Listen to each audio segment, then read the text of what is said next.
আজ দ্বিতীয় দিন পবিত্র জুম্মার নামাজ আদায়কে কেন্দ্র করে এক ঐতিহাসিক দৃশ্যের সাক্ষী রইল মুর্শিদাবাদ জেলার বেলডাঙ্গা এলাকা। রসাখোয়া টাইমস নিউজে আপনাদের সকলকে স্বাগত। প্রস্তাবিত বাবরি মসজিদের ভিত্তিপ্রস্তর স্থাপন স্থানে পশ্চিমবঙ্গ সহ বিভিন্ন রাজ্যের লক্ষ লক্ষ ধর্মপ্রাণ মুসল্লি সমাবেত হন জুম্মার নামাজ আদায়ের উদ্দেশ্যে। ভোর থেকে মানুষের ঢল নামে ওই স্থানে, হাতে হাতে ইট নিয়ে হাজির হন নামাজিরা। একটি ধর্মীয় স্থাপনা নির্মাণে নিজেদের সামিল থাকার বার্তা দিতেই এই প্রতীকী উদ্যোগ বলে জানিয়েছেন আগত মুসল্লিরা। কারোর হাতে একটি, কারোর হাতে একাধিক ইট, সকলের লক্ষ্য একটাই, প্রস্তাবিত বাবরি মসজিদ নির্মাণে অংশগ্রহণ। জুম্মার নামাজ শান্তিপূর্ণভাবে সম্পন্ন হয়। গোটা এলাকা জুড়ে কড়া নিরাপত্তা ব্যবস্থা ছিল। প্রশাসনের পক্ষ থেকে পর্যাপ্ত পুলিশ মোতায়েন করা হয়। পাশাপাশি স্বেচ্ছাসেবকেরাও ভিড় নিয়ন্ত্রণে গুরুত্বপূর্ণ ভূমিকা পালন করে। নামাজ শেষে মুসল্লিরা জানান, এই জমায়েত কোনো উস্কানি নয়, বরং একটি ধর্মীয় বিশ্বাস, ঐক্য এবং শান্তির বার্তা বহন করছে।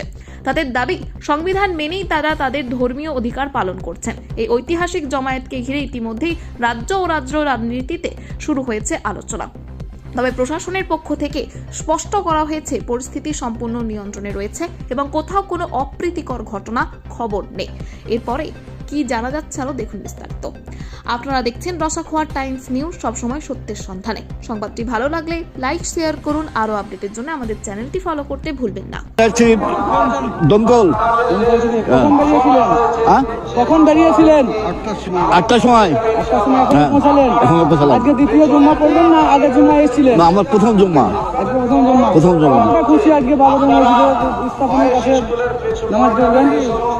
বলেন, কতটা খুশি আজকে দ্বিতীয়? আমি খুবই খুশি। খুশি আসবো না বাবা, চরম খুশি। সম্বন্ধে কি বলতে চান?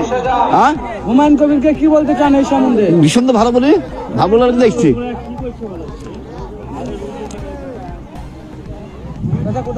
আমরা আসছি বীরভূম হরিশপুর গ্রাম থেকে। কখন বেরিয়েছিলেন? আমরা বেরিয়েছি ওই 6টার সময়। কতজন এসেছেন? আমরা এসেছি 50 জন। আজকে দ্বিতীয় জুম্মা পড়বেন, কতটা খুশি? আমাদের আলহামদুলিল্লাহ। আর হুমায়ুন কবিরকে কি বলতে চান এই সম্বন্ধে? খুব ভালো। এই সময় এটা সংখ্যালঘুদের জন্য আলহামদুলিল্লাহ। ওই একটা লোকই দরকার হচ্ছে আমাদের সংখ্যালঘুদের জন্য ডন এখন। ওই একই লোক আমরা। কি বলতে চান হুমায়ুন কবির? হুমায়ুন কবির এই মুহূর্তে আমরা চাইছি আমাদের মধ্যে 100 খুশি, 100-র মধ্যে 100 খুশি আমরা। চাচা কোথা থেকে আসছেন? আমি আসছি নিমতিতা ঔরঙ্গাবাদ থেকে আসছি। আমি নিমতিতা ঔরঙ্গাবাদ থেকে আসছি। ঔরঙ্গাবাদ থেকে? হ্যাঁ, ঔরঙ্গাবাদ থেকে আসছি। কখন বেরিয়েছিলেন? আমি বেরাচ্ছি 8টার সময় বেরাচ্ছি ওখান থেকে। হ্যাঁ, আমাদের নিয়ে কোথায় যাবেন? আমি বাবরি মসজিদ এখানেই দিব। এখানে দিবেন? হ্যাঁ, হুমায়ুন কবিরের বাবরি মসজিদটা হচ্ছে এখন, আল্লাহ করাচ্ছে। বাড়ি ঔরঙ্গাবাদ।